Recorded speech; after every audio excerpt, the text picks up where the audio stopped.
Welcome to the Marketing God Podcast, where we provide insights and knowledge to assist you in reaching and engaging with more people. Together, as we apply marketing insights to your good work, we hope to help more people know you, turn to you, and ultimately become loyal to God. This is week number 7, and the week's topic is marketing and teamwork. Today, our focus is everyone owns the brand, and works with truth number 4 in the book Marketing God. Here is your marketing strategist, author, and guide on this journey, Donna A. Heckler. Hello, everyone. Our topic for today is everyone owns the brand. And this comes from truth number 4 in the book Marketing God. And the title of that truth is Everyone Needs to Own the Brand. Now, I have to tell you, every time I have a conversation about the book Marketing God, I always hear about this truth. It really strikes a chord with so many people. I have to be honest, many of the pastors and ministry leaders are really aghast at the idea of it. They say, truly, Donna, does everyone own the brand? It's true, everyone does. And that's what we're going to explore today.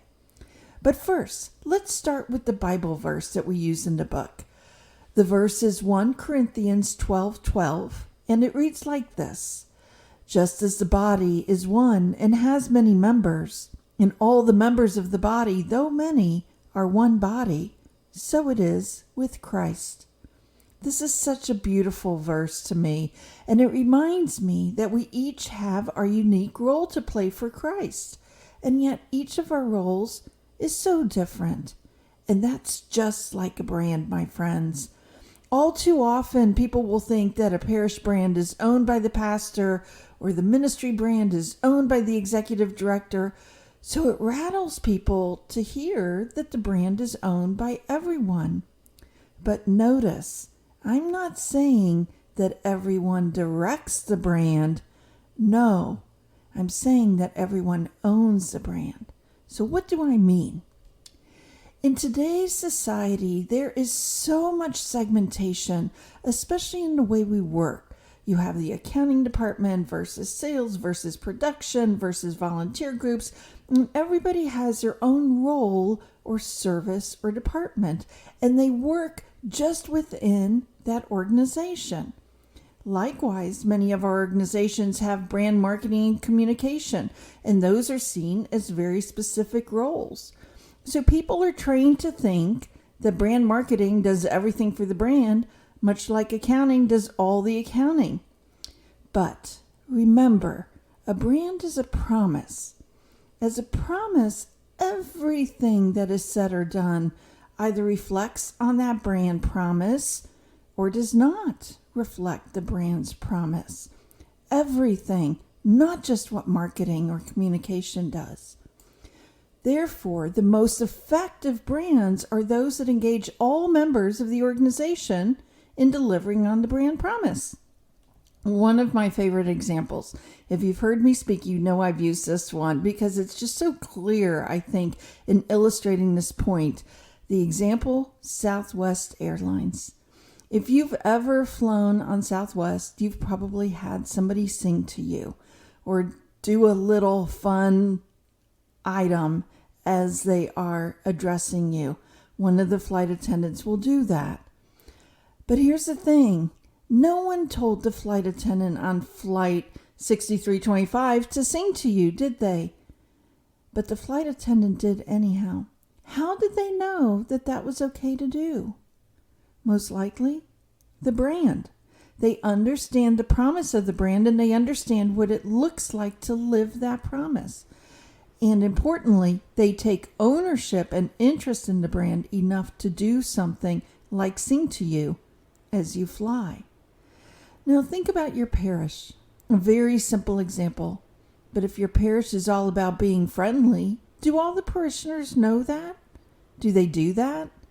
If they do not, what does that mean for the new person who attends? Will the parish feel friendly to them? It is not about the parishioners leading or directing the brand strategy. It's not about the ministry participants leading or directing their brand strategy. It is about everyone understanding the promise of the brand and trying to live it for themselves. In so doing, they are demonstrating that the parish or the ministry is not just words, it is actions. It becomes really easy for various departments to dismiss this concept. So many times as we talk about this idea, I will hear, oh, well, I'm in finance, or I'm in accounting, or I'm in technology, or I'm in sales. This doesn't matter to me. I don't have a role in conveying the brand. As soon as that's said, the first thing I ask them is, well, have you ever sent an email to somebody outside the organization? Have you ever sent a note? Have you ever talked to somebody one evening about the work you do? Anytime you are interacting with others, you are playing a role in conveying the brand, whether it's by email or letter or word of mouth or anything else. So if you are in a position to convey it, you also need to own it. That means that everybody in the organization needs to take the brand to heart. They need to be conscientious about it. They need to be committed to what it means.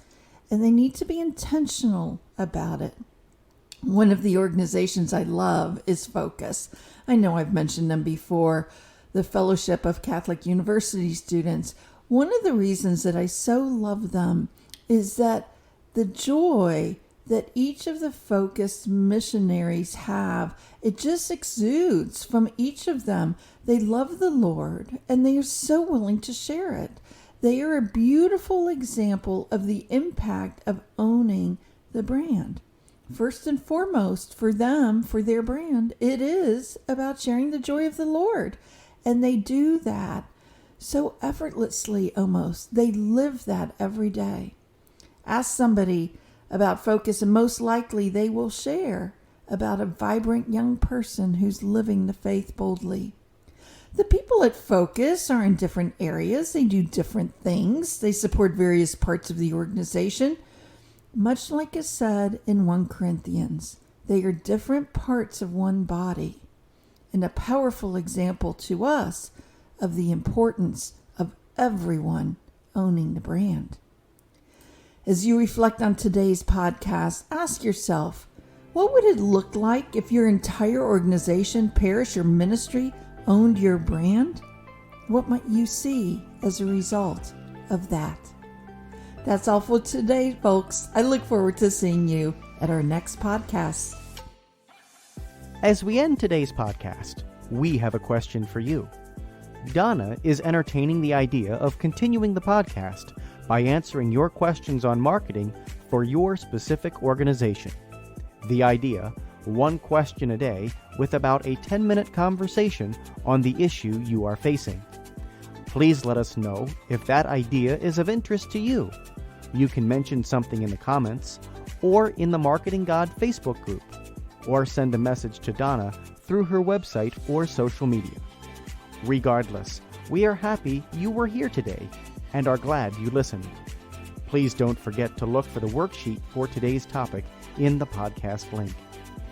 As a reminder, if you would like to purchase the acclaimed book, Marketing God, you will find it online at your favorite Catholic bookstore or for larger quantities through the publisher OSB.